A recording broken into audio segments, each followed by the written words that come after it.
চট্টগ্রামের সাংস্কৃতিক আন্দোলনের অন্যতম পুরোধা সংগঠন বোধন আবৃত্তি পরিষদ চট্টগ্রাম আয়োজন করেছে ত্রিবার্ষিক সম্মেলন 2025। শুক্রবার দিনব্যাপী আয়োজনে জাতীয় সঙ্গীত পরিবেশনের মাধ্যমে জাতীয় পতাকা উত্তোলন করেন অনুষ্ঠানের প্রধান অতিথি প্রিমিয়ার বিশ্ববিদ্যালয়ের ডিন অধ্যাপক ডক্টর মুহিদুল আলম।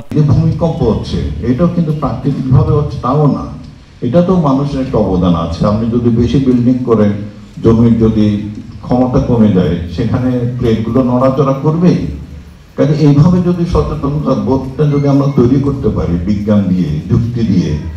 এ সময় বোধনের পতাকা উত্তোলন করেন সংগঠনের সভাপতি আব্দুল হালিম দোবাস। এরপর সম্মেলনের উদ্বোধন ঘোষণা করেন প্রতিষ্ঠাতা অ্যাডভোকেট সুভাষ বরণ চক্রবর্তী। যখন হয় তখন খুব তার মধ্যে অনেক কিছু থাকে, স্বপ্ন থাকে, আবার না জানা থাকে, কিন্তু কাজটা যখন সে করতে থাকে, যেটা খুব ইম্পর্টেন্ট, কাজটা করা উচিত, কাজটা করতে করতে হয় কি ওই কাজটাই ওই মানুষটাকে তৈরি করে দেয়।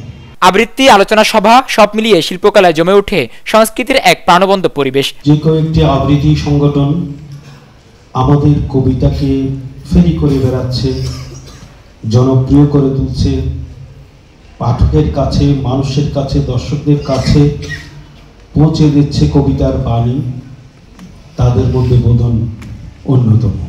এতে বিশেষ অতিথি হিসেবে উপস্থিত ছিলেন প্রদীপ দেওয়ানজি, অভিক ওসমান, কবি রাশেদ রূপ সহ চট্টগ্রামের বিশিষ্ট সাংস্কৃতিক ব্যক্তিগণ। পরবর্তীতে বোধনের সদস্যদের পরিবেশনায় চলে মনোমুগ্ধকর সাংস্কৃতিক অনুষ্ঠান।